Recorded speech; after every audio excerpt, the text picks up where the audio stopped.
Здравствуйте, это новости 24, коротко о главном.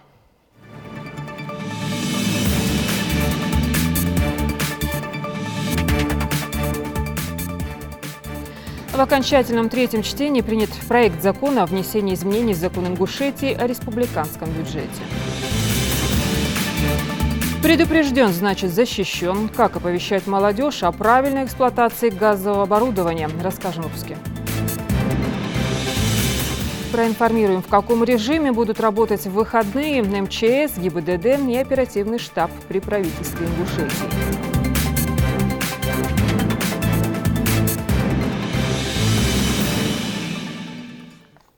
Махмуд Али Калиматов в преддверии Нового года встретился с детьми, чьи письма к Деду Морозу он снял перед Госсоветом с елки желаний, установленной в Кремле. Руководитель региона, как и обещал, лично преподнес детям подарки, о которых они мечтали. Все подробности в нашем сюжете. 7-летний Сайфуллах отправил письмо с просьбой о цифровом фотоаппарате. В беседе с главой республики мальчик рассказал, что мечтает снимать праздники и радость людей и достичь в этом профессионального уровня. Скажи, ты Деду Морозу писал пожелания? Да. А что ты хотел? Цифровой аппарат. Мне мама на празднике не дает снимать. Ну ты что? Ты увлекаешься фотографиями? Да. Да? А что ты будешь фотографировать? Что тебе больше всего нравится? Праздники. Вручая подарок, Махмуд Али Калиматов выразил уверенность в том, что юный фотохудожник добьется своей цели и в будущем, благодаря своему увлечению, получит широкую известность. «Дерзай, у тебя все получится. Буду счастлив посетить твою первую выставку», напутствовал Сайфуллаха глава Ингушетии.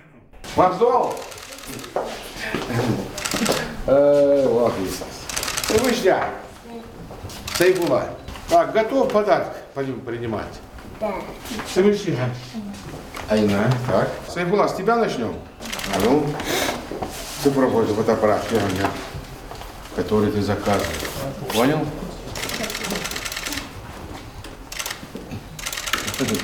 Дал мяч, можешь халам. Дал кет, что дик моих мудов. Так, и еще тебе подарок Дед Мороз прислал. Сбылась мечта и маленькой Айны об интерактивной кукле-младенце в натуральную величину, которая развивает в девочках заботливость и ответственность. А 13-летний Мухаммед и 11-летняя Ясмина получили в подарок гаджеты, ноутбук и планшет, желания которых загадывали в период запуска акции «Елка желаний». Я схожу. И дал мяч, можешь халам. Я надела. Наведи, мама, я надела. Это? Держи. Но это самый крутой у нас. Ну ты крутой. Ну, я не знаю, конечно.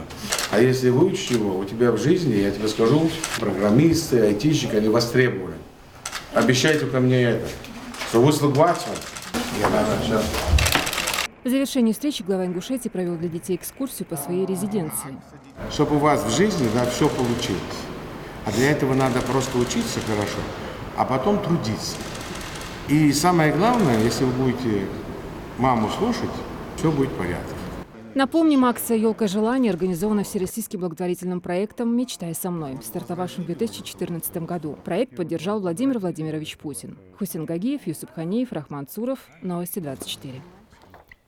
В Народном собрании республики прошло внеочередное 67-е заседание. В нем приняли участие представители администрации главы, правительства, прокуратуры и руководители министерств и ведомств. На заседании утвердили в окончательном третьем чтении проект закона о внесении изменений в закон Ингушетии о республиканском бюджете на 2019 и плановый период 2020 и 2021 годов. Светлана Томова об этом подробно. Самый основной вопрос на повестке дня – это утверждение бюджета республики. Этот законопроект был рассмотрен и принят в первом чтении прошлого заседания. После этого во все субъекты законодательной инициативы были разосланы письма с тем, чтобы они дали свои заключения по бюджету. И вот теперь у Асхаба Сукеева на руках имелись эти самые заключения, с ними и ряд поправок. После принятия в первом чтении было увеличено еще ряд позиций по налоговым и неналоговым доходам на 116 и 608 тысяч рублей. Увеличены объемы целевых межбюджетных трансфертов на 227 и 950 тысяч рублей. Увеличение доходов от возврата субсидий на 272 и 686 тысяч рублей. увеличение расходов бюджета на 617 миллионов 245 тысяч рублей. Таким образом, получилось, что после принятия в первом чтении в бюджете еще ряд позиций пополнилось цифрами, и доходная часть предлагаемого проекта составляет 30 миллиардов 303 и 534,7 тысяч рублей. Расходная часть 30 миллиардов 836 миллионов 839,8 тысячи рублей. Особую озабоченность вызвало у депутатов отсутствие средств в бюджете на горячее питание для школьников. Я уже говорила о том, что мы поддержали законодательную инициативу Госдумы, где говорится о качестве питания. Не о том, чтобы кормить детей, а о том, чтобы качество этого питания улучшить. А у нас его вообще нет, у нас оно вообще отсутствует. По словам министра образования и науки, путем сдачи аренды столовых они смогут на вырученные средства обеспечить горячим питанием с 1 по 4 классы. Для этого уже подготовлен весь необходимый пакет документов. У нас в республике 129 образовательных учреждений, общеобразовательных.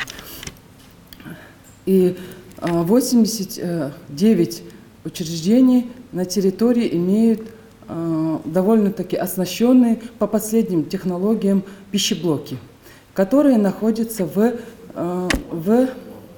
аренде у индивидуальных предпринимателей. И, как правило, практически 50% на безвозмездной основе.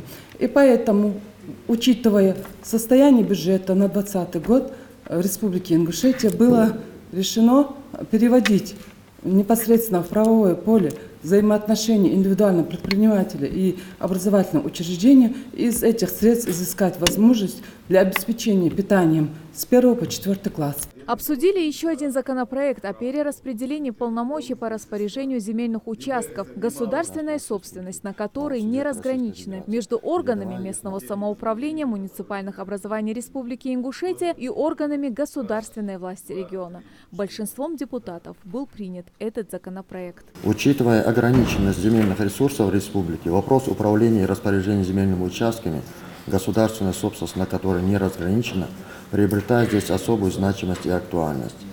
В силу пункта 2 статьи 3 и 3 Федерального закона 137 о введении в действие Земельного кодекса Российской Федерации, распоряжение земельными участками, государственная собственность на которые не разграничена, на территории республики осуществляется органом местного самоуправления городского округа, если участок расположен в городских округах, и органом местного самоуправления муниципального района, если участок находится в сельских поселениях. В ходе заседания заслушали доклад руководителя управления Роскомнадзора по Ингушетии о деятельности Федеральной службы по надзору в сфере связи, информационных технологий и массовых коммуникаций за 2019 год. В текущем году в области связи проведено 30 мероприятий государственного контроля и надзора. Это 3 плановые проверки, 7 неплановых проверок, 20 мероприятий систематического наблюдения в отношении операторов связи, которые оказывают универсальные услуги связи, услуги почтовой связи, и организаторы пунктов коллективного доступа обеспечивают доступ к сети интернет без авторизации. По упомянутым данным мероприятиям управлением было выявлено 72 нарушения на территории республики, по которым составлены 84 протокола об административных правонарушениях в отношениях как юридических, так и должностных лиц. Кроме этих принятых законов, в повестку заседания парламента были включены ряд законодательных инициатив президента России, Федерального собрания России, правительства России и законодательных собраний субъектов Российской Федерации. Светлана Томова, Майрбек Миржоев, Новости 24. МЧС проводит профилактические беседы с населением. В правильной эксплуатации газового оборудования инструкция все та же – осторожность. Об этом говорили в 3-й школе Карабулака. Как пропагандируют безопасность молодежи, расскажет наш корреспондент. Только за последние несколько месяцев на территории республики было зафиксировано порядка 20 пожаров. Дома, бараки и даже одна заправка. Зачастую причина пожара случается из-за халатности людей или же простого незнания правил поведения при возникновении возгорания. Сотрудники МЧС все чаще проводят мероприятия с целью оповестить население об этой проблеме. Сегодня спасатели решили провести профилактическую беседу со школьниками Центра образования города Магаз. За истекший период 2019 года у нас на территории республики произошло 22 случая отравления угарным газом. В результате отравления угарным газом по республике пострадало 22 человека. Очень сложно бороться с невидимой угрозой, ведь угарный газ нельзя почувствовать, и самый лучший способ бороться с ним – это осторожность и внимательность. Основная причина отравления угарным газом – это некачественное газовое оборудование, установленное с нарушением техники безопасности. Очень важно предупредить и взрослых, и детей именно сейчас, ведь отопительный сезон в самом разгаре. Еще одна немаловажная проблема – это пиротехника, ведь безопасность напрямую зависит от ее качества. Пиротехнику использовать ваш ицы школе специализированных тикяшкермар ицы гад ваш пиротехнику. Вахкова сагихи ваш использовать цедердове из баунедер. Тенож машинаж кайол юагажа хамихи юатич метки использовать дерды. Фейерверк вообще юага жол, тенож тихир, машины, стоянка, нах вот цуихиры в радиусе 100 метров хамхалищахчан, ваш фейерверк использовать для школы. Школьники внимательно слушают и запоминают, а наглядных примеров хватает. Самое главное – ощущать ответственность с детства, так как родители не всегда бывают рядом. Я и раньше знала, как нужно действовать при пожаре, но МЧС нам тоже помогают. Каждый раз мы запоминаем то, что они говорят, так как родители часто с нами не бывает, и поэтому нам они очень помогают. Очень часто у нас в республике случаются пожары, поэтому то, что нам рассказывают на мероприятиях, это очень важно. То есть не так просто послушал и забыл, а именно пользоваться этим, чтобы не попасть в беду. Подобные мероприятия проводятся сотрудниками МЧС в виде занятий, конкурсов, а также бесед на родительских собраниях. Это очень важно для общества, ведь зачастую лучше предупредить беду, чем позже бороться с ее последствиями. Такие мероприятия проводятся сотрудниками в виде занятий, в виде конкурсов рисунков, проведения и участия в проведении родительских собраний. Доводим до детей и стараемся, чтобы по республике у нас не было случаев гибели и травмирования на пожарах и отравления угарным газом. Благодаря таким беседам учащиеся не только узнают о мерах пожарной безопасности, а учатся быть ответственными и внимательными. Идрис Ижиев, Магомед Белакиев, Новости 24. Теперь расскажем о работе оперативных служб в предстоящие новогодние выходные. Жаридат Халухоева с подробностями. Если в основном для жителей Ингушетии Новый год – это 10-дневные каникулы, то работники МЧС, ГИБДД и оперативный штаб, созданный при правительстве республики, в этот период будут работать в полную силу. На каждом из праздничных мероприятий закреплены наши сотрудники в соответствии с планом. Они контролируют проведение самого мероприятия в части, касающейся пожарной безопасности. И также у нас проводятся мероприятия по информирую население, что необходимо делать в случае возникновения чрезвычайных ситуаций в эти праздничные дни. И также у нас усиление, и мы дежурим непосредственно в здании главного управления, чтобы оперативно среагировать на ситуацию, какой-то пожар, либо другую чрезвычайную ситуацию. Пожалуй, самый важный вопрос в праздничные дни. Работает ли транспортная артерия как положено? Сотрудники Ингуш-Автотранса отвечают, все будет функционировать в штатном режиме. График движения общественного транспорта будет направлен на функционирование в рамках рабочего дня. Так сказать, если у нас обычные дни, так сказать, будни, если транспорт будет курсировать там, в количественном соотношении 10 к 1 маршруту, то именно в выходные дни это будет 5 к 1. Мероприятие уже делаем не первый год, поэтому мы знаем, какие есть минусы в этом направлении, какие жалобы. И по некоторым мероприятиям мы постарались уже отработать эти минусы на месте уже. То есть, если как таковые, если они будут, мы будем их решать в онлайн-режиме, через вокзалы, через диспетчерские центры и через наш оперативный штаб.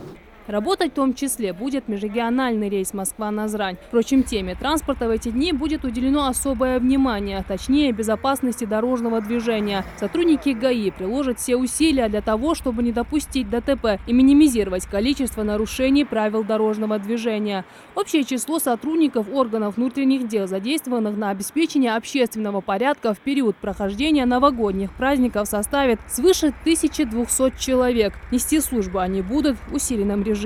Все места установок новогодних елок республиканского, районного, городского значения еще с 12 декабря взяты под круглосуточную охрану сотрудников полиции. Маршруты патрульно-постовых нарядов приближены к местам проведения массовых мероприятий.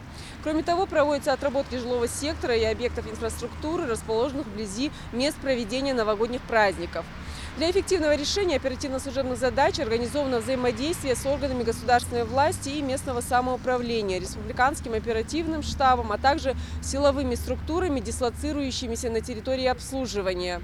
На эти праздничные дни запланировано 125 мероприятий по всей республике. Самым массовым обещает стать концерт на площади Алания в Магасе. Обеспечить полную безопасность гостей и жителей столицы также прерогатива служб внутренних дел.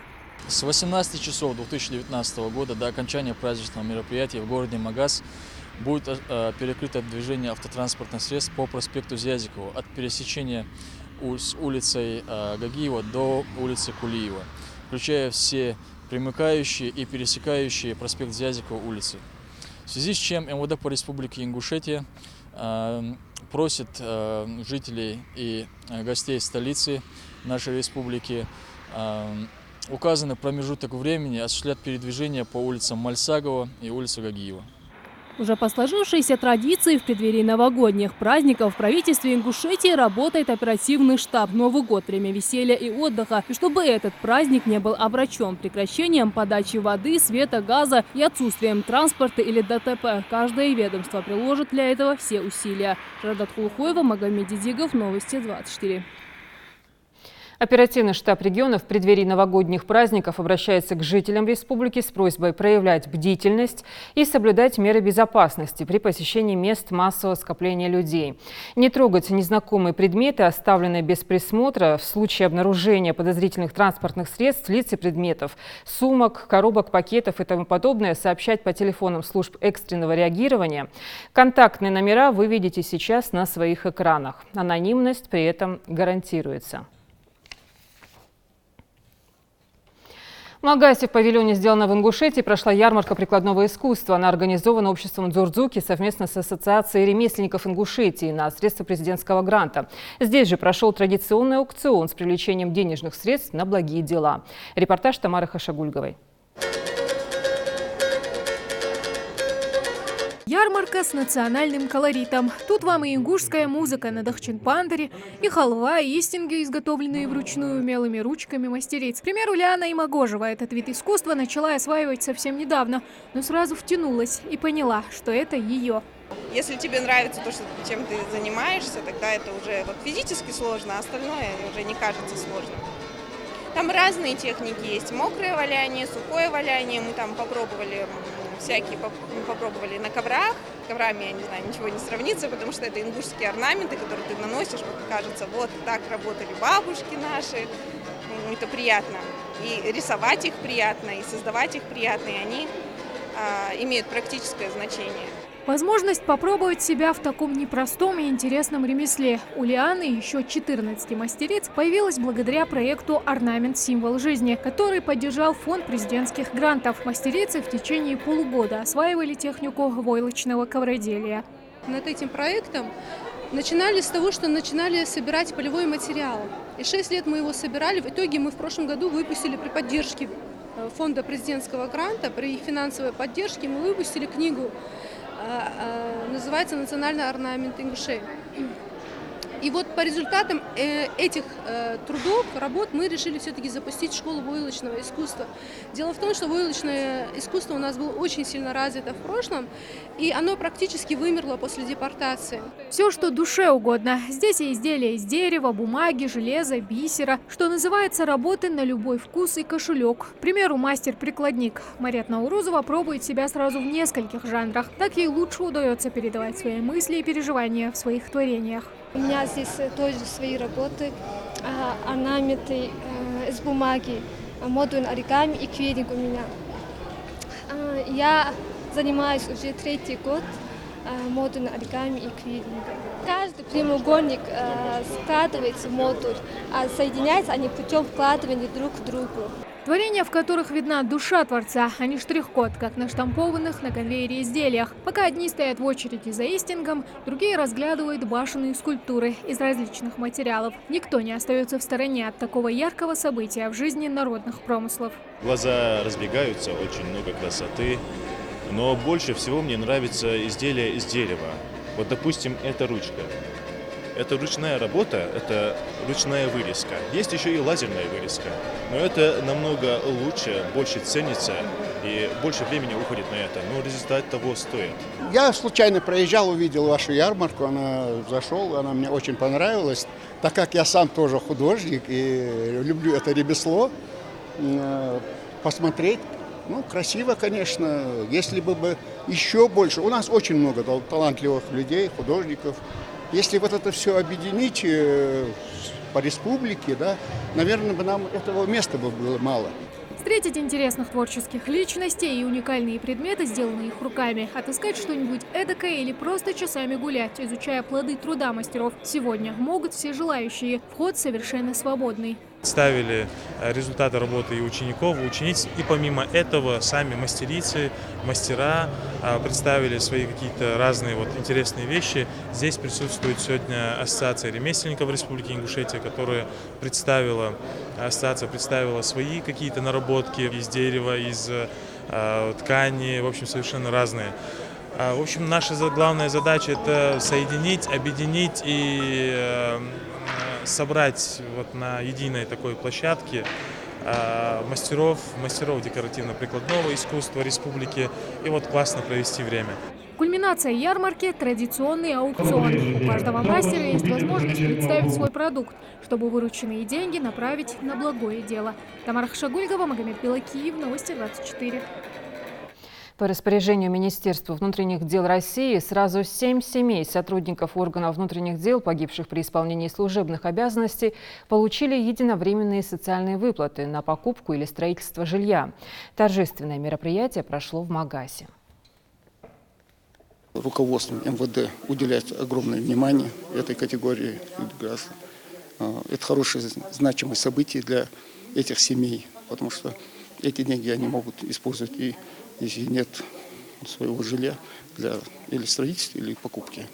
Поэтому очень рады. И в дальнейшем у нас эта работа будет продолжаться. Работал участковым уполномоченным. Погиб 8 лет тому назад. Сегодня нам выдали сертификат. Огромное человеческое вам спасибо. Перед Сунжинским домом культуры прошел парад Дедов Морозов и Снегурочек. В роли сказочных персонажей в праздничном шествии приняли участие сотрудники различных общеобразовательных и дошкольных учреждений Сунжи. Инициатором парада стала администрация города совместно с Сунжинским домом культуры. Его приурочили не только к наступающему Новому году, но и 3-летней годовщине со дня образования города. Мы придумали парад Дедов Морозов и Снегурочек. В этом году это первый парад будет такой, где участвуют только городские учреждения. Но в следующем году мы рассчитываем, что каждый год в начале декабря или в середине декабря такой парад Дедов Морозов и Снегурочек будет уже республиканского масштаба, и он будет проходить ежегодно в городе Сунжа. Мы решили сегодня организовать такое шоу «Парад Деда Морозов», чтобы порадовать, развеселить наших малышей, также взрослых. Пусть наступающий 2020 год принесет счастье, благополучие, мир в каждый дом жителя нашей республики. На мероприятие также были приглашены дети-сироты и ребята с ограниченными возможностями здоровья. Им от лица администрации вручили сладкие презенты. Хочу поздравить жителей города Сунжи и всех жителей Республики Ингушетия с наступающим Новым годом. Желаю в Новом году, чтобы у нас республика процветала, чтобы у нас экономический был подъем, чтобы у нас бытовые проблемы прошли все, чтобы у нас была консолидация в обществе, чтобы все проблемы, которые есть, остались вот в этом году, а в Новый год мы пришли радостные и веселые и экономически развитой республикой. Очередной тренинг для детей с ограниченными возможностями здоровья провели в клубе добрых людей. Творческие мастер-классы – это часть проекта «Алые паруса». Его реализуют за счет гранта президента России. О благоприятном воздействии таких вот мероприятий на адаптацию маленьких участников расскажет Диана Дударова. В клубе добрых людей сегодня особенно шумно. Сразу в 3 аудиториях проходят тренинги, мастер-классы для особенных детей. Среди них представители разных возрастных категорий – от 6 до 11 лет. Но ни разница в возрасте, ни тяжелые диагнозы не мешают им дружить, развиваться. Как называется жидкое косметическое средство для мытья волос? Давай. Молодец, Элис. В этом помещении воцарился соревновательный дух. Здесь проходит самая популярная интеллектуальная игра «Что, где, когда». Правда, каждый участник борется за себя. Отсюда и назвали ее индивидуальной. Вопросы общего характера несложные. Викторину составляли сами волонтеры фонда. А для них большой успех, если дети ответят хоть на один из них. Участница Лазина Дахкильгова пока опережает своих конкурентов. Я тут бываю часто. Мне нравится, появились новые друзья. Соседняя аудитория напоминает настоящую гримерную. Здесь для детей проводят мастер-класс по аквагриму. На лицо наносят специальные косметологические краски, которыми можно изобразить любые рисунки. Так за несколько минут можно превратиться в красивую бабочку или в Человека-паука. Проводит его Лидия Дударова. У нее тоже растет особенная дочь с диагнозом ДЦП легкой формы. На предложение устроить детям праздник согласилась, не раздумывая. Не порадовать таких детей невозможно. Это же наше чудо. Вы знаете, имея своих детей, тем более я знаю, что такое проблемный ребенок, именно вот по той причине я и согласилась помочь. Дожидается своей очереди Хусейн Измайлов. Он совсем не расстроен, что рисунки сегодня они делают не сами в альбоме. Здесь он часто гость и регулярным встречам очень рад. Дайте здоровья своим ребятам, дайте, чтобы они ходили, чтобы они учились своими друзьями, чтобы они слушались учительницы. Вот мое решение. Тренинги проходят в рамках проекта «Алые паруса» каждую субботу с августа месяца. Направлены на досугово-социальную адаптацию детей. Также дети выезжают с волонтерами на различные мероприятия, прогулки, в том числе и конные. Идея проекта принадлежит руководству фонда. Он выиграл президентский грант в размере 2 миллионов рублей. Такое название проекту дали в честь произведения Александра Грина «Алые паруса», в котором девочка, полная надежд, ждала корабль. Разные мероприятия именно направлены на их досуг, потому что эти дети именно нуждаются в мероприятиях, именно, которые помогут им общаться с другими людьми, на социализацию, так как эти дети постоянно находятся дома, у них нет возможности куда-то выйти, с кем-то пообщаться и поговорить. Мы предоставляем такую возможность, организовывая такие мероприятия именно для таких детишек и взрослых. У нас нет ограничений в возрастах и степени их заболеваний, их ограниченности возможностей. В рамках проекта в 3-й аудитории с подростками работает психолог. Тренинг проводит для детей с задержкой психоречевого развития. Некоторые из ребят в самом начале курсов даже не говорили. Сейчас же легко идут на контакт и с интересом участвуют в играх. Чтобы они умели общаться в обществе, умели дружить со своими сверстниками, чтобы они не стеснялись, не сковывались. По времени тренинги длятся час. В ожидании своих детей это время родители коротают в коридоре. Не смущают и не мешают своему чаду общаться с детьми. Координаторы признаются, что поначалу мамы приводили детей с трудом, но вскоре поняли важность таких акций для их социальной адаптации. Теперь ни один не пропускают и благодарят волонтеров за их доброту, упорство и отзывчивость. Ребенку, который у меня болеет, пошло это все на пользу, это общение, и тем более мы выезжаем на разные мероприятия, у нас идут разные мастер-классы тоже здесь же. Меняется настроение, они многое узнают, у них уже даже вот по психологической статистике, вот как психолог нас когда проверяет, у нас уже баллы выше с ребенком. Она намного лучше себя ощущает среди детей, среди людей намного лучше себя ощущает. Ей хочется больше дарить даже тепло, добро и детям, и людям, благодаря тому, что вот они ее учат, и она это все видит. Она научилась лучше рисовать. У нас была моторика рук очень слабая. Мы сейчас намного лучше рисуем, ручку держим. Это все благодаря именно этому проекту. С концом уходящего года завершается и первый этап проекта «Алые паруса». Второй начнется с января 2020-го и будет длиться полгода. Ну а детей сегодня порадовали не только мастер-классами и играми, но и сладкими подарками. Диана Дударова, Джамалел Тамасханов, Новости 24. Следите за новостями на канале Ингушетии. До встречи в эфире.